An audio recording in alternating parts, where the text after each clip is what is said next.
Cities around the world are growing. As cities extend further outward, man and nature are brought into closer contact with each other. Here in Johannesburg, South Africa, it's no exception. One of the largest cities in terms of landmass in the world, you can be assured that when the wildlife of Africa and the urban man of Johannesburg meet, it makes for some dramatic encounters and truly amazing stories. Where does the wildlife go? Where it can, it will follow its natural instinct and evade human populations. Otherwise, it adapts and continues to live in appropriate habitats, regardless of human activity. This small piece of green is where you will find the FreeMe Animal Rehabilitation Center, a place that rescues, rehabilitates, and releases as many indigenous birds and animals as possible. Caracal in the hedge, Dusty's in the lounge, meerkats in the garden. FreeMe has seen it all. A wildlife rehabilitation centre deep in the heart of suburban Johannesburg, FreeMe is an organisation with a dedicated group of volunteers who are on hand 24/7 to rescue and relocate wild creatures that have inadvertently come into contact with man, or rescue modern man who has inadvertently come into contact with the wildlife. Give my animal back, I will try to get where they can give me something. Our story will be told as it unfolds. We reveal different aspects of wildlife drama. The longer you keep them in captivity, the more disservice you're doing them. And learn about wildlife and our social condition throughout each episode in a better bid to understand ourselves better. Throughout the coming weeks, we follow an extraordinary array of indigenous creatures that find themselves caught in the wake of urban development. Join Jess and the team as we explore the successes and failures of these dramatic encounters and examine our relationship with the environment. FreeMe is a charity organisation with approximately 6,000 cases coming in through their doors every year and is entirely dependent on funding. It takes a lot of financial help to keep it going. It also takes the support of local veterinarians and animal experts to keep the ball rolling. Awareness campaigns and educational talks are regular fixtures on the FreeMe annual calendar. These initiatives help people of all ages understand the value of our natural world in an increasingly competitive environment. Enjoy your race. In this instance, Eleanor the owl and a baby hedgehog enthralled the kids as Margie spoke about these fascinating nocturnal creatures. But all the excitement left some feeling a little spiked. Fly me to the moon. FreeMe recently held its first charity ball as part of their ongoing fundraising efforts. It was a glittering affair, and the response was incredible, with new and existing sponsors all coming to the party. The atmosphere was clearly infectious, with everyone getting into the swing of things. And as for the evening's big announcement, We don't have figures yet, but we think we've made approximately 90 to 100,000 rand.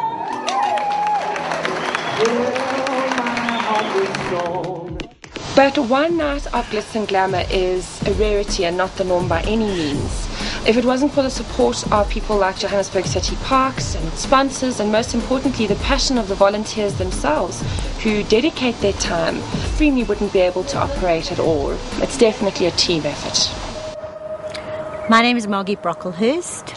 I've been with FreeMe since we opened the doors 10 years ago, and I'm the fundraising and public relations director.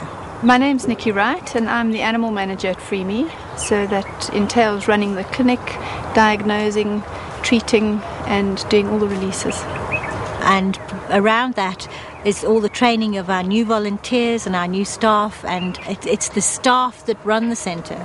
And the volunteers that give their time and effort for nothing, which keeps us going, basically. And it's with thanks to this committed team that many heartbreaking stories have fragile hopes for a happy ending. This owl, for instance, is critical, infected with a contagious disease. There's a plug there on the roof of his mouth. And that plug is made up of tissue which is formed through this. Oh no, you poor little thing, man. It's just amazing what it does. From damaged shells to broken wings, fractured limbs to missing feathers, FreeMe provides sanctuary for all creatures harmed in the conflict between man and urbanization. Far from being a cute and fluffy affair, it often has an ugly bite. Margie has spent the past few months caring for two unusual animals that have very particular dietary needs. Anyone for yogurt and mealworms? Nocturnal by nature, the lesser bush baby is incredibly shy.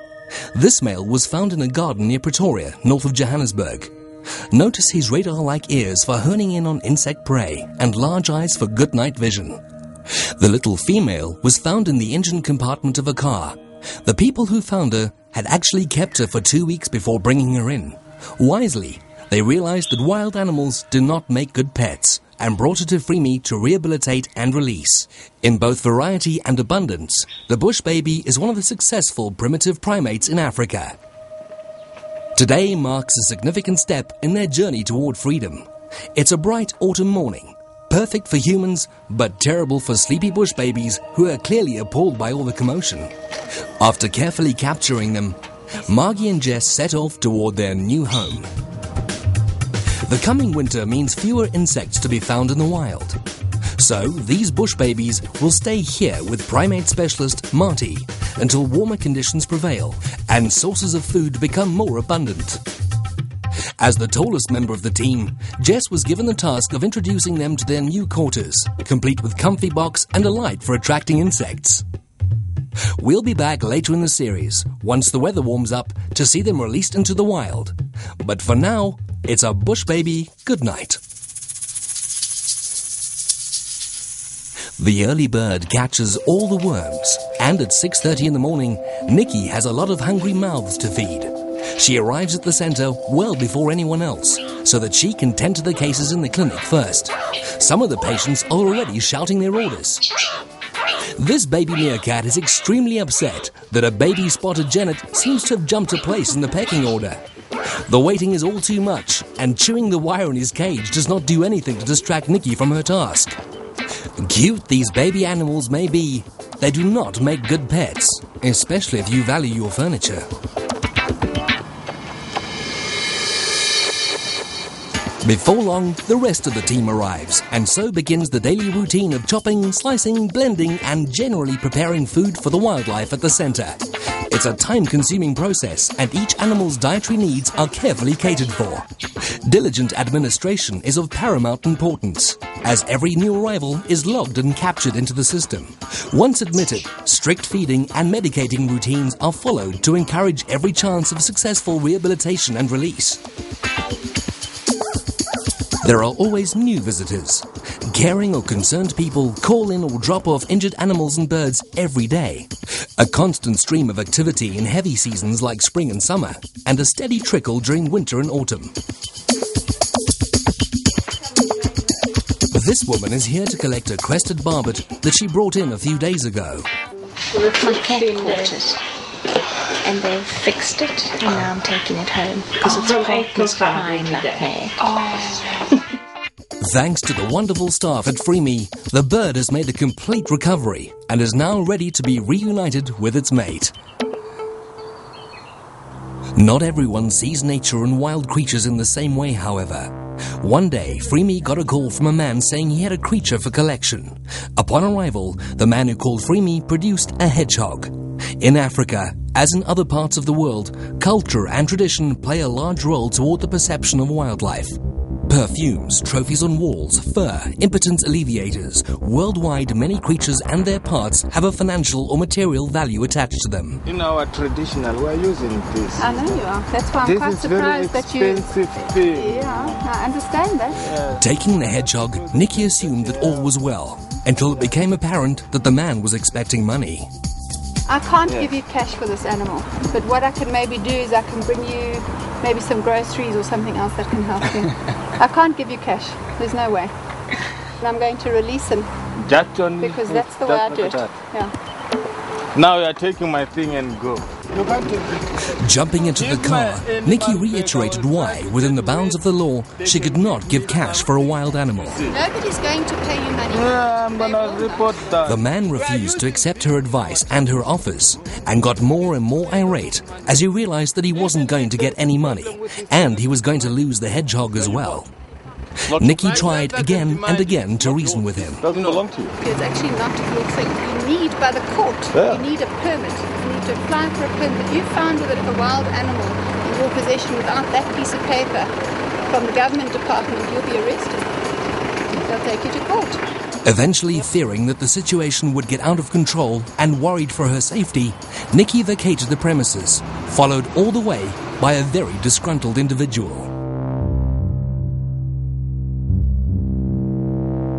I think the worst aspect, apart from seeing animals suffering, is knowing that there's so many animals out there that I can't help.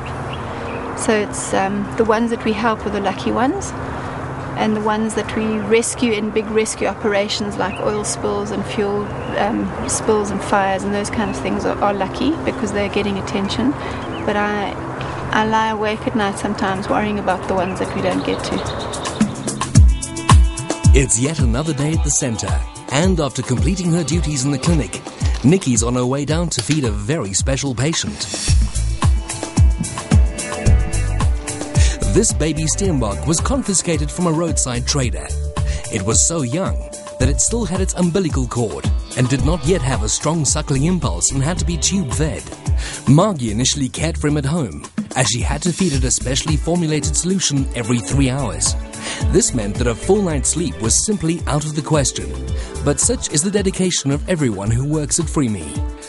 As soon as he was old enough and off the nightly feeds, he was relocated to the centre and placed under Nikki's loving care. He's developed into a sturdy adolescent who now seems more interested in our camera crew than his breakfast. In future episodes, we'll follow the progress of this little orphan and show you his first tentative steps toward freedom.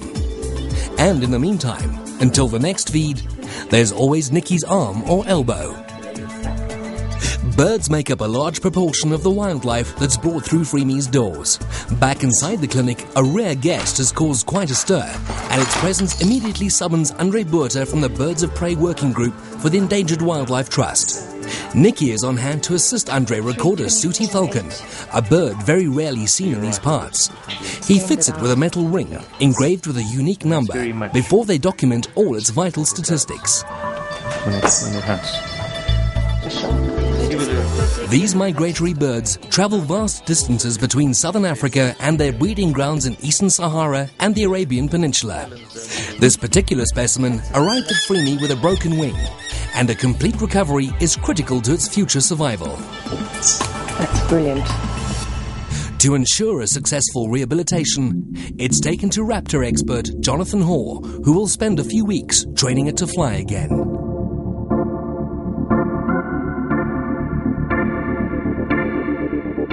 Okay, basically, in order to release this bird, it's very important that we establish whether he can fly or not.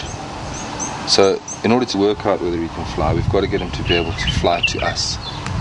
And the process is, falcons like this are all birds of prey, very similar to men, in that you train them through their stomachs, essentially. So what we do is we weigh him every day, and we work out his weight, his flying weight, and then when he's hungry we start encouraging him to step onto the glove. I mean, now he's having a meal on the glove, but tomorrow I'll get him to actually jump from his perch to me for that meal. The next day I'll get him to fly 3 or 4 wing beats to me, and then slowly increase that distance so he's coming across, say, a rugby field to me. And there's a bit of a rush, because with all of these birds, the longer you keep them in captivity, the more disservice you're doing them. Yeah. What we're going to try and do is we're going to try and get to that point within the next 14 days.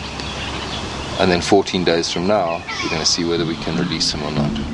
The sooty's cousin, the peregrine falcon, is the fastest bird on the planet, clocking up an average speed of 230 kilometers an hour when on the hunt and zooming in toward its prey.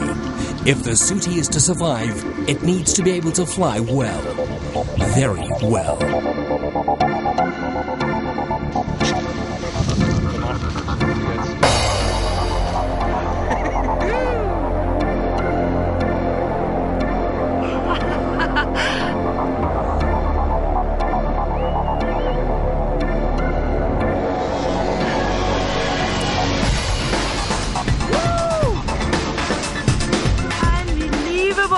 Jonathan's peregrine falcon is awesome.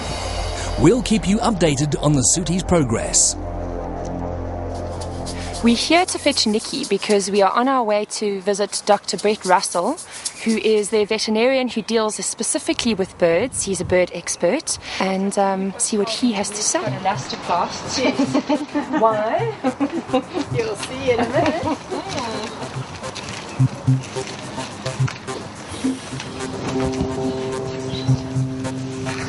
I don't know if you can appreciate the size of the bird, but secretary birds are incredibly tall. Strong, powerful legs with which they use to subdue prey, particularly snakes, which are a favourite part of their diet. Nix and Juliet have got to be really careful that they don't get kicked, and we're also trying to keep the stress of the bird to a minimum so he doesn't overly exert himself and get any more damaged, we should say. So beautiful. And that's it. Nikki and Jess set off with the secretary bird safely bundled up under Nikki's arm and an ailing spotted eagle owl already loaded into the car. The spotted eagle owl's abscess is examined first. Upon closer inspection, Dr. Brett decides to take the owl for an X-ray as he suspects a fracture in the owl's wing. He then checks out the secretary bird's responses. The important thing is to do comparisons on both legs. So feel one, feel the other. Realizing that the secretary bird's legs did not feel right, Dr. Brett decided to X-ray the bird as well.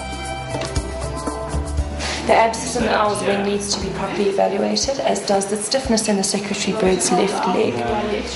We are not allowed into the room while they X-ray, so we're going to let them take the birds in, and then we'll let you know the outcome.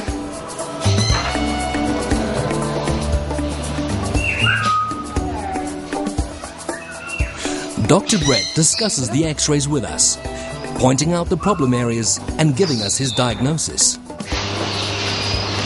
If you have a look here, the tibia is actually displaced in front of the tibial condyles. Just finished with the analysis of its view.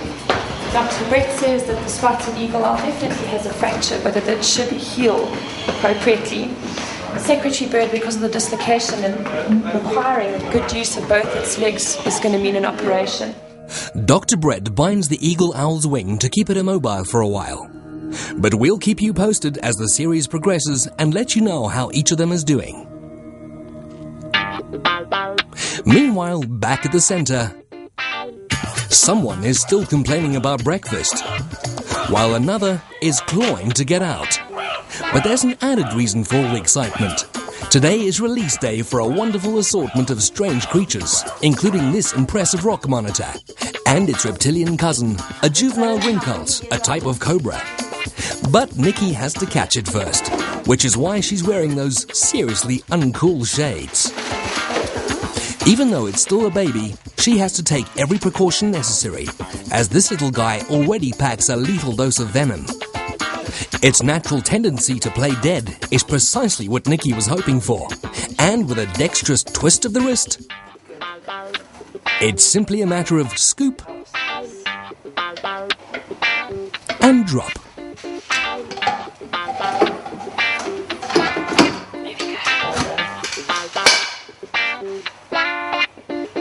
One ring pulse will travel.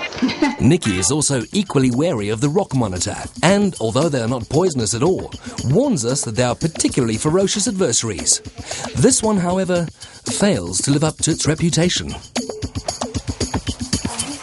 was beautifully done. He's very mild. One rock monitor, a ringpulse, 5 hedgehogs, and 2 tortoises later, this veritable ark is on its way toward freedom. This is undoubtedly Nikki's favourite part of the job, and she considers any release to be an occasion worth smiling about. They journey far beyond the city's limits to an undisclosed location, where these creatures will stand a far better chance of survival. After a quick round of voting, it was decided that the tortoises should go first.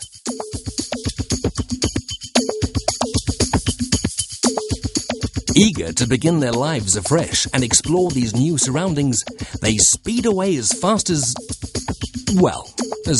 a tortoise can possibly go.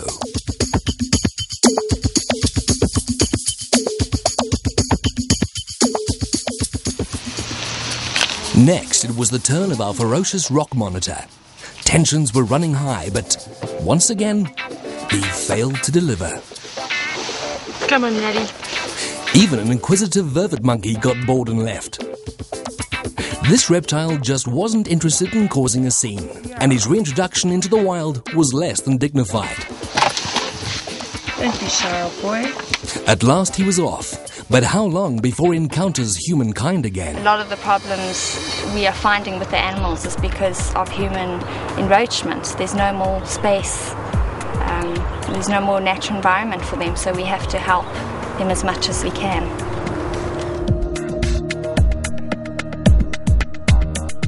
It should go without saying that the protection of our natural heritage is of the utmost importance.